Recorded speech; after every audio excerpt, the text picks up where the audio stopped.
കഴുകനെ പോലെ ചിറകിന്മേൽ വഹിച്ചു. ആവർത്തനം 32:11. കഴുകൻ ചിറകിന്മേൽ കുഞ്ഞിനെ വഹിക്കുന്നത് ഒരു പ്രത്യേക സന്ദർഭത്തിലാണ്. കഴുകൻ കുഞ്ഞുങ്ങൾ കൂട്ടിനകത്ത് സുരക്ഷിതരായി അമ്മ കൊണ്ടു കൊടുക്കുന്ന ഭക്ഷണവും കഴിച്ച് സുഖമായി എന്നും വസിക്കാൻ അമ്മ കഴുകൻ സമ്മതിക്കുകയില്ല. അങ്ങനെ കൂടിൻ്റെ സുരക്ഷിതത്വത്തിൽ വസിച്ചാൽ അവ പറക്കാൻ പഠിക്കുകയില്ല എന്ന് ഗ്രഹിക്കുന്ന തള്ളപ്പക്ഷി താൻ തന്നെ മെനഞ്ഞ കൂട് താഴെ തള്ളിയിടുന്നു. പക്ഷേ ഇന്ന് വരെ ഒരു കഴുകൻ കുഞ്ഞു പോലും താഴെ വീണ് ചത്തിട്ടില്ല എന്ന് തന്നെയല്ല, അവ ഒന്നാം തരത്തിൽ പറക്കാൻ പഠിച്ചിട്ടേയുള്ളൂ.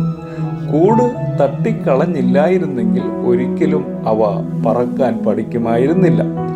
ആദ്യമായി അവ ചുരുണ്ടിരുന്ന ചിറകുകൾ വിടർത്തി പറക്കുമ്പോൾ പെട്ടെന്ന് ക്ഷീണിച്ചു പോകാനുള്ള സാധ്യതയുണ്ട്.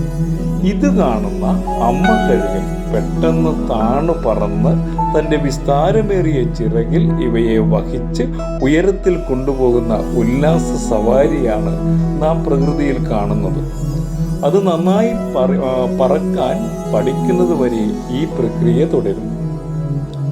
അതുപോലെ തന്നെ നമ്മുടെ സുരക്ഷിതമായ ക്രിസ്തീയ ജീവിതത്തെ ചിലപ്പോഴൊക്കെ ഒന്ന് തട്ടിക്കുടയാൻ തമ്പുരാൻ അനുവദിക്കാറുണ്ട്.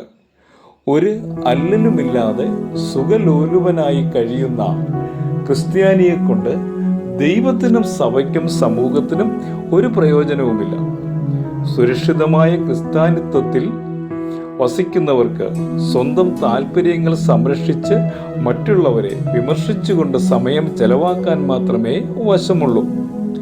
ഈ സുരക്ഷിത ക്രിസ്ത്യാനിത്വത്തിൽ നിന്ന് ഓർക്കാപ്പുറത്ത് മറിഞ്ഞു വീഴുമ്പോഴാണ് ആശ്രയത്തിൻ്റെയും സമർപ്പണത്തിൻ്റെയും ചുരുണ്ടിരിക്കുന്ന ചിറകുകൾ വിടർന്ന് സ്വയമായ പ്രാർത്ഥനാ ജീവിതവും വിശ്വാസ ജീവിതവും വളരുന്നത്. തളരുമ്പോൾ താങ്ങാനായി സൂക്ഷ്മതയോടെ നിരീക്ഷിക്കുന്ന തമ്പുരാന്റെ ശാശ്വത ഭുജങ്ങൾ തൊട്ട് താഴെയുണ്ട്. ഓർക്കുക, പറക്കാൻ പഠിക്കുന്നത് ഒരു കഴുകൻ കുഞ്ഞിന് അത്യന്താപേക്ഷിതമാണെന്നതുപോലെ സ്വയമായ പ്രാർത്ഥനാ ജീവിതവും വിശ്വാസ ജീവിതവും ഒരു ദൈവ പൈതലിന് അത്യന്താപേക്ഷിതമാണ്.